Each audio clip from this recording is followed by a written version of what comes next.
तो हाँ जी भैया, कैसे हैं आप लोग। उम्मीद करता हूँ सभी अच्छे होंगे और अपनी प्रिपरेशंस में लगे हुए होंगे। आज हम अपने एक नए इंपॉर्टेंट टॉपिक पे बात करने वाले हैं, लेकिन उससे पहले थोड़ा सा एक ईमानदारी के साथ बताइए कि आपने प्रीवियस वीडियो देखा है जो मैंने 5-6 न्यूमेरिकल्स डिस्कस किए थे इस चैप्टर नंबर 1 की बात कर रहे हैं, इलेक्ट्रिक फील्ड और चार्जेस की। यहाँ पे हम लोगों ने एक अभी इससे पहले न्यूमेरिकल सॉल्व किए थे, कई सारे न्यूमेरिकल्स के बारे में डिस्कशन किया था। अगर वो आपने वीडियो नहीं देखा है तो काफी इंपॉर्टेंट वीडियो है, पहले जाके वो देख लीजिए ताकि आपके बेसिक अंडरस्टैंडिंग डेवलप हो सके। अगर आपको किसी भी टॉपिक पे डाउट आता है, आपको किसी भी टॉपिक में प्रॉब्लम है, अंडरस्टैंडिंग में प्रॉब्लम है, तो यहाँ पे आपको नीचे मेरा इंस्टाग्राम आईडी दिख रही होगी, आप उस पर जाइए, मुझे मैसेज कीजिए, पर्सनली फॉलो कीजिए, मैं बिल्कुल रिप्लाई करूंगा आपको जैसे ही मुझे टाइम मिलता है, ठीक है। और थोड़ा सा सपोर्ट बनाए रखिए ताकि मेरा भी मोटिवेशन बना रहे वीडियोस को कंटिन्यूअसली बनाने के लिए, क्योंकि जाहिर सी बात है अगर उस एंड से कुछ नहीं होगा तो फिर इस एंड से भी उतना मोटिवेशन नहीं मिल पाता है, ठीक है। क्या चीजें दो एक तरीके से कह सकते हैं दोनों तरफ से चलती है ना, चाहे दोस्ती हो चाहे दुश्मनी हो, अगर दोनों तरफ से होगी तभी वो चल पाती है। तो कोशिश करिए आप भी सपोर्ट बनाए रखिए ताकि मेरा भी मोटिवेशन बना रहे। बात करने वाले हैं आज हम एक लॉन्ग यूनिफॉर्म थिन वायर है हमारे पास, इससे रिलेटेड हमको इलेक्ट्रिक फील्ड की वैल्यू कैलकुलेट करनी है, ठीक है। आपके सामने प्रूफ अच्छा सा लिखा हुआ है, उम्मीद है आपको समझ में आ रहा होगा कि क्या करना क्या है इसमें हमको। लेकिन एक कंडीशन हमारे साथ अप्लाई कर दी गई है। कंडीशन ये है कि आपको प्रूफ तो करना है, साथ में आपको गॉस लॉ इस्तेमाल नहीं करना है, क्योंकि गॉस लॉ से करेंगे तो बहुत ईजी है, इसका प्रूफ बहुत ईजी रहता है, लेकिन गॉस लॉ का इस्तेमाल हमको नहीं करना है। गॉस लॉ का इस्तेमाल नहीं करना है तो हम कैसे करेंगे, कॉन्टिन्यूअस चार्ज डिस्ट्रीब्यूशन का एक कॉन्सेप्ट आपने पढ़ रखा होगा, उसी से करना है, क्योंकि वही यहाँ पे दे रखा है आपको, लीनियर चार्ज डेंसिटी लैम्डा दे रखी है और इसी की हेल्प से हमको क्या करना है, प्रूफ करना है। तो अगर हम कंसीडर कर लें कि हमारे पास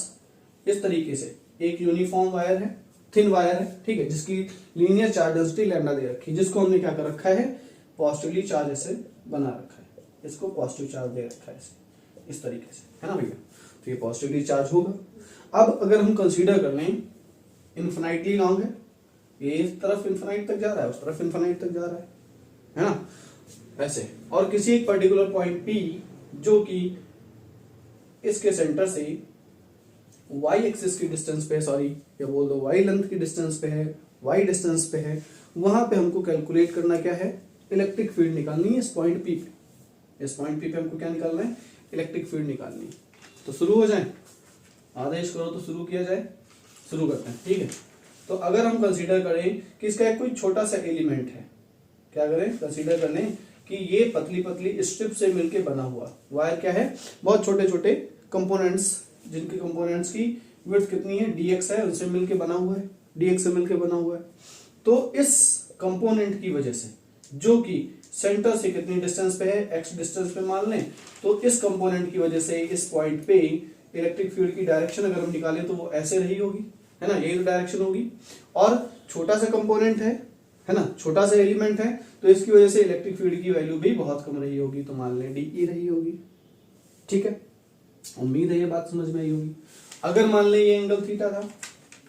अगर मान लें ये एंगल थीटा था, तो इसके दो कंपोनेंट्स हम कर सकते हैं, कौन कौन से, एक कंपोनेंट वर्टिकल डायरेक्शन में हो जाएगा, एक कंपोनेंट हॉरिजॉन्टल डायरेक्शन में हो जाएगा।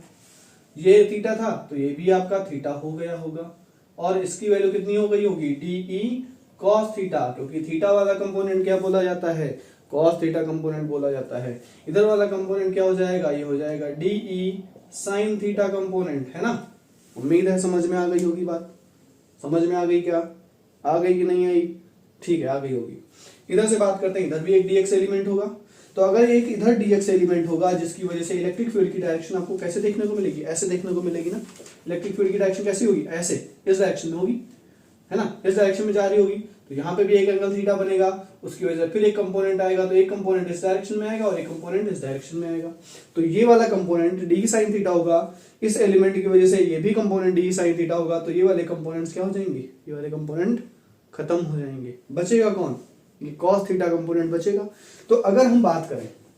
ध्यान से देखना, अगर इस स्मॉल एलिमेंट की वजह से बात करें, ये डिस्टेंस x है, ये y है, तो ये कितनी हो गई होगी, ये डिस्टेंस होगी हमारी y² प्लस x² ही तो होगी, है ना भैया, ये तो होगी ना, बोलो, हाँ पाइथागोरस सबने पढ़ रखी है, ठीक है, अच्छी बात है। तो अगर यहां से हम बात करें इस स्मॉल एलिमेंट की वजह से इस पॉइंट पे इलेक्ट्रिक फील्ड की वैल्यू, तो वो स्मॉल इलेक्ट्रिक फील्ड डेवलप कर रहा है जिसकी वैल्यू कितनी है 1/4 पाई एप्सिलॉन नॉट, और क्यू की जगह स्मॉल चार्ज मान लें अपॉन डिस्टेंस कितनी है जो कि ये वाली डिस्टेंस है ना, इस पॉइंट से पी पॉइंट की डिस्टेंस ये वाली है, तो इस डिस्टेंस को हम आर से रिप्रेजेंट कर लें थोड़ी देर के लिए, तो अपॉन आर स्क्वायर हो जाएगा कि नहीं हो जाएगा, बोलो हो जाएगा ना। ठीक है, अगर हम बात करें लीनियर चार्ज डेंसिटी की, तो लीनियर चार्ज डेंसिटी क्या होती है, लीनियर चार्ज डेंसिटी जो होती है वो होती है चार्ज पर यूनिट लेंथ, है ना, क्या होती है चार्ज पर यूनिट लेंथ, जिसको हम लैम्डा से रिप्रेजेंट करते हैं, तो lambda is equal to D Q upon per unit length, per unit length की जगह dx रखते हैं, कोई दिक्कत नहीं होनी चाहिए। तो यहां से अगर dq की जगह हम निकालना चाहें वैल्यू लैम्डा के रिस्पेक्ट में, तो dq is equal to lambda dx हो जाएगा ना, और यही उठा के अगर यहाँ फटाक से पुट कर दें तो डी की वैल्यू क्या आ जाएगी, डी की वैल्यू हमारे पास आ जाएगी 1/4 pi epsilon naught D Q की जगह lambda dx upon R square, और आर स्क्वायर की भैया पाइथागोरस ने हमको वैल्यू कैलकुलेट करके दे रखी है। पाइथागोरस साहब अभी आए थे 2 मिनट पहले, देखा कि नहीं देखा, देखा होगा उम्मीद है। तो Y square plus X square ये वैल्यू आ गई हमारे पास। ठीक, राजा बेटा हो तुम, यहां तक तो समझ में आ गया होगा। आगे बढ़े, देखते हैं अगर हमको डी की वैल्यू ये मिली है ना, क्या मिली, डी की वैल्यू यही मिली, तो अगर हमको नेट इलेक्ट्रिक फील्ड चाहिए, नेट इलेक्ट्रिक फील्ड अगर हमको चाहिए, तो नेट इलेक्ट्रिक फील्ड के लिए क्या करना पड़ेगा, नेट इलेक्ट्रिक फील्ड के लिए हमको पता है, बचपन से पढ़ते आ रहे हैं, जब बहुत छोटे थे तब से पढ़ते आ रहे हैं कि हम इंटीग्रेट करते हैं, है ना, छोटे छोटे कंपोनेंट्स को अगर आप ऐड करने जाओगे तो क्या करना पड़ेगा, आपको इंटीग्रेशन का ही इस्तेमाल करना पड़ेगा, खासकर तब जब आपके पास कॉन्टिन्यूअस बॉडीज दे रखी हैं, कॉन्टिन्यूअस मास डिस्ट्रीब्यूशन है, कॉन्टिन्यूअस चार्ज डिस्ट्रीब्यूशन है, तो किसका इस्तेमाल करना है, तो वहां पे हमको इंटीग्रेशन का ही इस्तेमाल करना है छोटे छोटे कंपोनेंट्स को ऐड करने के लिए। ठीक, तो यहाँ पे क्या करें, नेट इलेक्ट्रिक फील्ड चाहिए, मान लेते हैं E होगी, तो E नेट की वैल्यू क्या हो जाएगी, E नेट की वैल्यू हो जाएगी DE, और DE का कौन सा कंपोनेंट जुड़ता जा रहा है, आपको दिख रहे हैं साइन थीटा कंपोनेंट्स कैंसिल हो रहे हैं, तो DE कॉस थीटा कंपोनेंट जुड़ रहा होगा, तो DE कॉस थीटा कंपोनेंट, है ना। अब हमारे पास क्या है, एक uniform linear charge density lambda है वायर की, और वायर कैसा है, लॉन्ग यूनिफॉर्म वायर है, तो इसकी लिमिट भी तो रखनी पड़ेगी ना भैया इंटीग्रेशन में, और लिमिट कितनी हो जाएगी, -∞ से +∞ तक, है ना, -∞ से +∞ तक, है ना, ये बात समझ में आई। ठीक है, डी की वैल्यू उठा के रख देते हैं, तो यहां से ई की वैल्यू क्या आ जाएगी, ई की वैल्यू देखो तुम लोगों ने गलत करवा दी, डी लिखवा दिया था यहाँ पे, तो ई नेट की वैल्यू आ जाएगी हमारी, डी की वैल्यू जरा पुट करो तो 1/4 पाई एप्सिलॉन नॉट, कितना हुआ, लैम्डा dx रख दिया upon Y square plus X square रख दिया, कोई दिक्कत नहीं होनी चाहिए, कॉस थीटा ये रखा हुआ, ठीक, कॉस थीटा रखा हुआ है ना। कॉस थीटा की वैल्यू जरा देखें, कुछ दिख रही है क्या, कॉस थीटा की वैल्यू अगर दिख रही हो तो पुट कर देते हैं, अदरवाइज अभी इस स्टेप में यही रखा है, कॉस थीटा ऐसे, ठीक है, कॉस थीटा ऐसे रख दिया हमने। अब जरा यहाँ से ई की वैल्यू देखो, तो ई क्या हम इसको सिंप्लीफाइड वे में लिखने के लिए क्या कर ले, इसको 1/4 पाई एप्सिलॉन नॉट को के फॉर्म में लिख सकते हैं क्या, के के टर्म में लिख लें, ऐसे लिख लेते हैं, यहां से देखना -∞ to +∞ के lambda dx upon Y square plus X square cos theta, और ये इसलिए ले रखा है ताकि आपको थोड़ा सा लिखने में आसानी रहे, क्योंकि ये थोड़ा सा ऑकवर्ड लग रहा था, बड़ा टर्म बन रहा था, तो उसको हमने क्या कर दिया, के से रिप्रेजेंट कर दिया, वेयर के इज अ कांस्टेंट। उम्मीद है समझ में आ गया होगा। आगे बढ़े, ई की वैल्यू देखो यहां से क्या आ रही है, -∞ से +∞,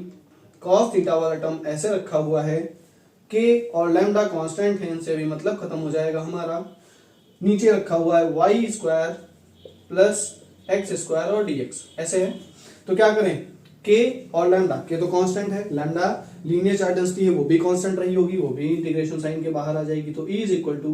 के लैम्डा को बाहर कर लो, अंदर क्या बचेगा, -∞ से +∞, के लैम्डा तो बाहर चला गया, ठीक है ऐसे, और ये वैल्यू बची हमारे पास 1/y square plus X square dx। अब जरा इंटीग्रेशन साइन के अंदर टर्म्स जो लिखे हुए हैं उनको ऑब्जर्व करो, ये थीटा का टर्म है, ये y का टर्म है, ये x का टर्म है, और वेरिएबल हमारे पास dx है, तो डायरेक्ट तो इंटीग्रेशन होना नहीं, क्योंकि अंदर तो cos थीटा टर्म लिखा हुआ है और थीटा जो है वो x और y पे डिपेंडेंट है, क्योंकि ये dx वाला एलिमेंट जैसे इस एक्सिस पे शिफ्ट होगा ना, है ना, dx वाला एलिमेंट क्या होगा, जैसे इस एक्सिस पे शिफ्ट होगा थीटा की वैल्यू भी चेंज होगी, और थीटा की वैल्यू चेंज होगी तो dx चेंज हो रहा है तो थीटा की वैल्यू चेंज हो रही है। इसका मतलब क्या हुआ, इसका मतलब ये हुआ कि थीटा जो है आपका वो x पे डिपेंडेंट है, तो इंटीग्रेशन आप डायरेक्टली नहीं कर सकते, इंटीग्रेशन के लिए हमको जुगाड़ लगाना पड़ेगा। तो लगाते हैं जुगाड़। अगर हम पुट कर लें, क्या पुट कर लें कि x is equal to Y tan theta, क्या पुट किया, x is equal to Y tan theta, y देख रहे हैं p पॉइंट की डिस्टेंस है मिड पॉइंट से, तो मिड पॉइंट से p पॉइंट की डिस्टेंस ये तो फिक्स रहेगी, तो y तो कांस्टेंट है, यहां से डिफरेंशिएट कर दें तो dx की वैल्यू आएगी y sec square theta d theta, क्योंकि tan थीटा का डिफरेंशिएशन क्या होता है, sec थीटा होता है ना, है ना। तो याद होगा अभी तक कि मैथमेटिक्स भी पढ़ानी पड़ेगी, उम्मीद है याद होगा। ठीक, आगे बढ़ते हैं, आगे बढ़ तो x is equal to Y tan theta या dx is equal to Y sec square theta या दोनों वैल्यूज उठा के पुट करते हैं। लेकिन अब हमने वेरिएबल चेंज किए तो वेरिएबल के लिए हमको लिमिट भी चेंज करनी पड़ेगी, है ना, ये भी तो कॉन्सेप्ट है किसका, फाइनाइट इंटीग्रेशन का कॉन्सेप्ट है। तो क्या करेंगे, जरा हम ये भी वेरिएबल्स जो हमने चेंज किए हैं उनके रिस्पेक्ट में हम क्या करें, लिमिट भी चेंज कर लें। तो जरा देखते हैं, x की जगह लोअर लिमिट पे पहले क्या रखेंगे, x की जगह लोअर लिमिट पे पहले क्या रखेंगे, बोलो, ऐसे ही कर दें या कुछ और जुगाड़ लगा लें, एक जुगाड़ और लगा लेते हैं। क्या जुगाड़ लगा लें, देखो जब कभी भी आपकी इंटीग्रेशन की लिमिट -2 से +2 दे रखी हो, इंटीग्रेशन की लिमिट -∞ से +∞ दे रखी हो, इंटीग्रेशन की लिमिट कहां से कहां -4 से +4 दे रखी हो, तो फाइनाइट इंटीग्रेशन का रूल कहता है कि इस चीज को हम ऐसे भी लिख सकते हैं, e is equal to K lambda 0 to infinity, कहां से कहां 0 to infinity cos theta 1 upon Y square plus X square dx, और इसमें 2 से मल्टीप्लाई कर दें। खाली लिमिट चेंज की ध्यान रखना, -∞ से +∞ कर दी है तो उसकी जगह पर हमने क्या लिखा है 0 टू इन्फिनिटी, और 0 टू इन्फिनिटी लिखने के लिए हमको 2 से मल्टीप्लाई करना पड़ेगा यहाँ पे, ये फाइनाइट इंटीग्रेशन का रूल है। ठीक, किसका रूल है, फाइनाइट इंटीग्रेशन का रूल है। कभी भी अगर -∞ से +∞, -2 से +2, -4 से +4 अगर आपको इंटीग्रेशन की लिमिट दे रखी हो तो हम डायरेक्टली 0 टू 2 या 0 टू 4 अप्लाई कर सकते हैं, और बाहर आपको क्या करना पड़ेगा, एक 2 से मल्टीप्लाई करना पड़ेगा। ठीक, समझ में आ गई बात, ये वैल्यूज हमने देख ली हैं। अब जरा x की जगह पहले पुट करो 0, क्योंकि हमको लिमिट भी चेंज करनी पड़ेगी, वेरिएबल चेंज किया है, तो x की जगह जैसे 0 पुट करेंगे तो y tan थीटा भी 0 आएगा, और tan थीटा 0 कब होता है, बोलो, tan थीटा 0 कब होता है, 0 पे ही होता है ना, तो tan भी इसकी यानी इंटीग्रेशन की लोअर लिमिट जो जाएगी वो 0 ही रहेगी। 2 के लैम्डा ऐसे ही नोट कर लेंगे,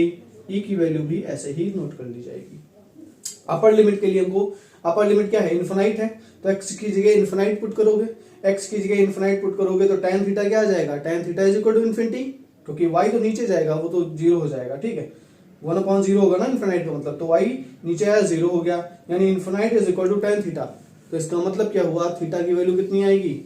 कब इन्फिनिटी होता है, π/2 पे, तो अपर लिमिट ये हो जाएगी। समझ में आई बात, बाकी वैल्यूज पुट कर देते हैं, तो ये हुआ cos theta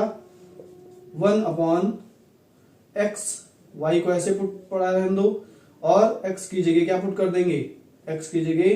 Y square tan square theta put कर देंगे, और dx की जगह देखो क्या लिखा हुआ है, y sec square theta, y sec square theta d theta. ठीक है, उम्मीद है समझ में आई होगी इतनी बात। आगे बढ़ते हैं, आगे बढ़ते हैं, आगे बढ़ते रहो, हमेशा आगे बढ़ते रहो। ठीक है, तो अगर ये पुट करें तो देखो जरा क्या है, e इज इक्वल टू 2 के लैम्डा, तो ऐसे ही रहा, 0 टू π/2 ये लिमिट रही, cos थीटा ऐसे ही रहा, मल्टीप्लाइड बाई 1 अपॉन, यहाँ देखो वाई स्क्वायर कॉमन दिख रहा है, वाई स्क्वायर कॉमन लेंगे तो अंदर क्या बचेगा, 1 + tan स्क्वायर थीटा, है ना, ये इन दोनों टर्म से अगर हम वाई स्क्वायर कॉमन लेंगे तो अंदर क्या बचेगा, 1 + tan स्क्वायर थीटा, और 1 + tan स्क्वायर थीटा क्या होता है, sec स्क्वायर थीटा हो जाता है, और ये ऑलरेडी लिखा हुआ है y sec square theta d theta. ठीक, तो जरा क्या करो, देखो ध्यान से, ये कैंसिल, ये कैंसिल, ये कैंसिल, तो E is equal to 2k lambda by y भी तो कांस्टेंट था हमारा ना, तो ये इंटीग्रेशन साइन के बाहर आ जाएगा। 0 टू पाई बाई 2 लिमिट रखी हमने cos थीटा डी थीटा की, बाकी सब खत्म हो गया, बाकी सब खर्च हो गए सॉल्व करते करते ही, तुझे सॉल्व करते करते बाकी हो गए खत्म। तो cos थीटा डी थीटा हमारे पास है। cos थीटा का इंटीग्रेशन बच्चे ने पढ़ रखा है, क्या होता है, साइन थीटा होता है। लिमिट क्या है, 0 to pi by 2, 0 to pi by 2। तो E is equal to 2k lambda upon y sine pi by 2 कितना होता है, पहले अपर लिमिट पुट करेंगे फिर लोअर लिमिट। तो अपर लिमिट के लिए साइन पाई बाई 2, तो sine pi by 2 minus sine 0 0 हो जाता है ना, साइन 0 0 हो जाता है। तो E की वैल्यू यहां से देखो कितनी आएगी, दिख रहा है ना, दिख रहा है, ठीक है। तो 2k lambda upon y sine pi by 2 हुआ 1, तो यही वैल्यू आ गई। ये वैल्यू आई, k की वैल्यू हमने क्या लिखी थी, k की वैल्यू 1/4 पाई एप्सिलॉन नॉट थी, कांस्टेंट था, पुट कर देते हैं। तो 2 multiplied by lambda upon 4 pi epsilon naught y इतना था, ठीक है। उम्मीद है समझ में आ गया होगा। इसी में देखो यहां से थोड़ा सा और सॉल्व कर ले इसको, तो E इज इक्वल टू 2 से ये वाला 4 कैंसिल हो जाएगा, तो यहां बचेगा क्या, E is equal to lambda upon 2 pi epsilon naught y, ये बचेगा, ठीक है। तो this is the electric field at point P due to a long, क्या है, thin wire of uniform linear charge density lambda. समझ में आ गया होगा उम्मीद है, ठीक है। तो आज के लिए इतना ही, मिलते हैं नेक्स्ट वीडियो में, तब तक के लिए राधे राधे।